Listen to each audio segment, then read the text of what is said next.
She's a 15-year-old black girl, and based on that description alone, you know where this is going. Instantaneously, Ironheart became the internet's punching bag, being continuously criticized over and over and over again. With only a few weeks left until Ironheart premieres on Disney+, things aren't looking good behind the scenes at Disney and Marvel Studios. There's pressure from executives and backlash online, and the studio is struggling to handle what's turning into a big mess with fans and marketing. A lot of it comes down to the trailer. Many fans think it should never have been released the way it was. To begin with, Ironheart has been sitting on the shelf for over 2 years. Though production wrapped long ago, the studio delayed marketing for nearly 9 months, an uncharacteristic move for a Marvel project. And now, with the release window looming, the reception to the trailer has been overwhelmingly negative. It's been crushed across nearly every major social media platform. The visuals, acting, CGI, costume design, and dialogue have all come under heavy criticism.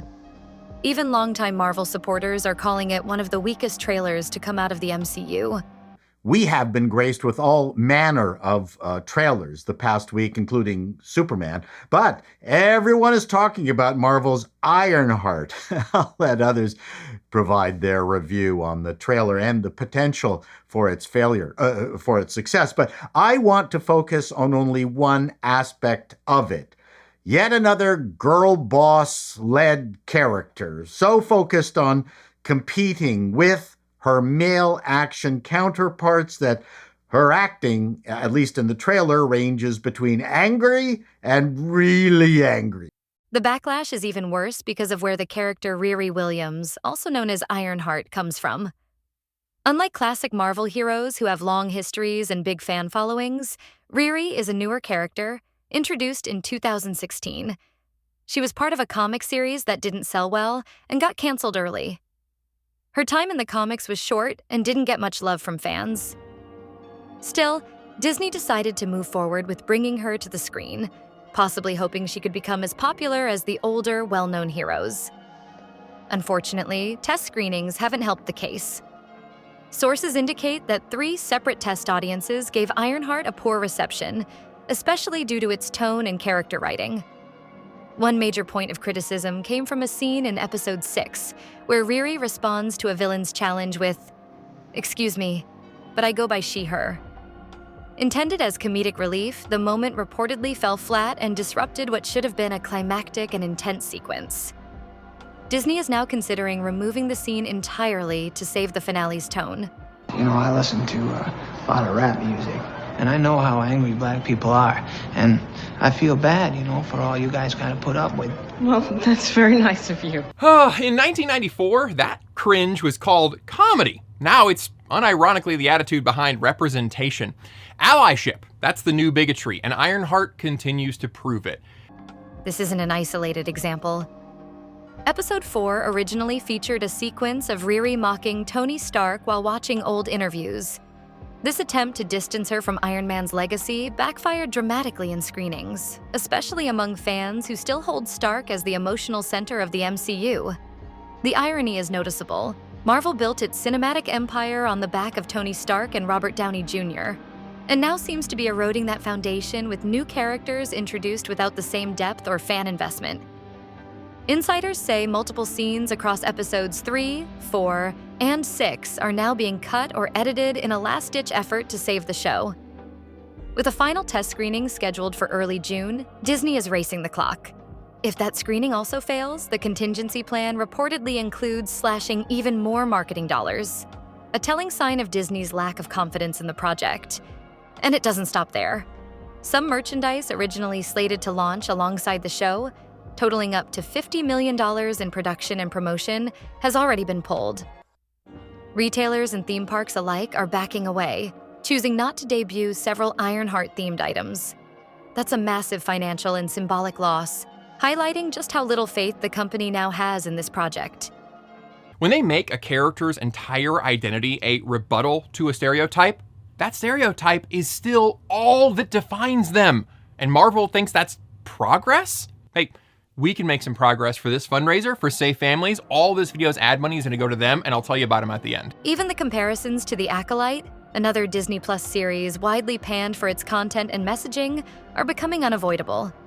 In fact, Some critics are already calling Ironheart Acolyte 2.0. One emergency meeting between Disney executives reportedly involved pressure from certain board members to retain at least one pronoun-related scene, mirroring the Acolyte's tone. That decision has sparked internal conflict, as some believe the inclusion is tone-deaf given the show's already shaky footing with audiences.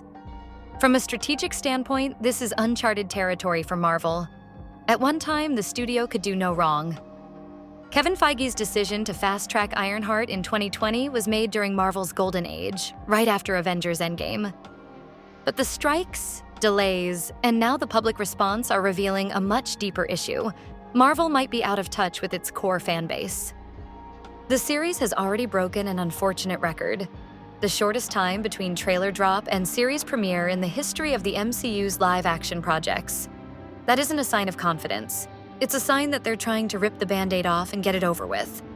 Ironheart as a trailer on Twitter discussing film literally deactivated the replies because they knew exactly what was coming. All the racists was going to come out the woodwork and just hate bomb on this film, and you know they've been doing that really since the project was announced.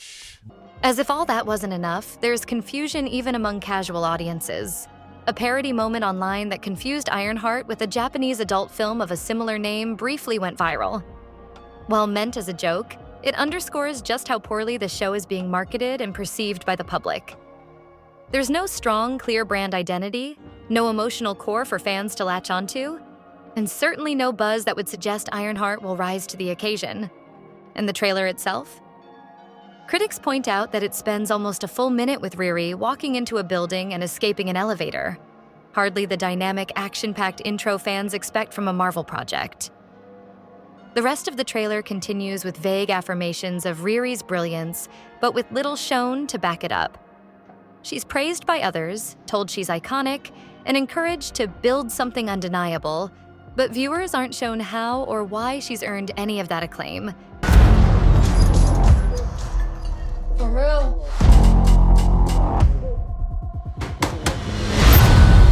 Welcome, Riri. In less than 3 minutes, the air in this elevator will no longer be breathable. Oh, what is this? Your interview. You'll suffocate and die unless you break into the device on the floor, where you'll find a gas mask. Good luck. It's formulaic writing, and audiences have noticed. There's a growing sentiment that Marvel is simply telling viewers how to feel about characters rather than earning that investment through story. This kind of writing is not only off-putting, it's beginning to damage the trust that built Marvel into a global powerhouse.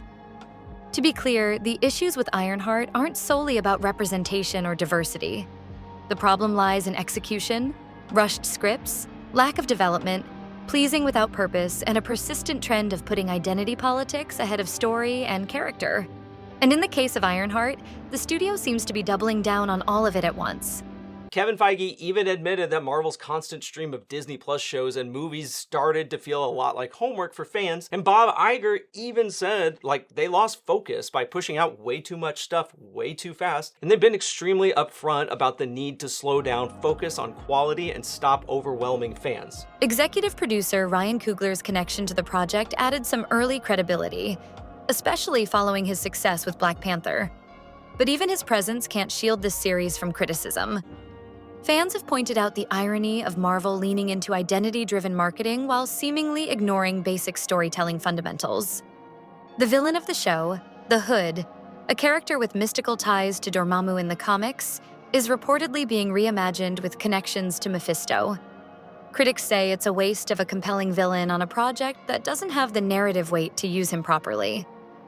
Combined with a weak costume design and uninspired action sequences in the trailer, it's hard to see how Ironheart escapes the shadow of its own hype. At D23, we learned that the villain in this series is going to be the Hood. Where she lives? Chicago. The villain is Chicago? No, the villain is the Hood. Okay, wait, I understand. The villain is a character called the Hood, not like her neighborhood. In the end, this show might be a turning point, not because of the story itself, but because of what it stands for. After years of winning over fans, Marvel now seems to be pushing the limits of their audience's patience and loyalty. With a reported budget of $120 to $130 million, plus millions more spent on merchandise that might not even sell, Ironheart could become the example of what happens when a big brand drifts too far from what made people love it in the first place. Whether this leads to bigger consequences for Marvel's upcoming catalog like Fantastic Four or Avengers Secret Wars remains to be seen. But for now, the damage control is real. The cuts are happening. The panic is visible. And the trailer is doing the exact opposite of what it was supposed to. Was this project doomed from the start? Or is there still hope for Ironheart? Only time will tell. As events unfold, we will give you the highlights, for we do not watch drama on my channel. We live for it.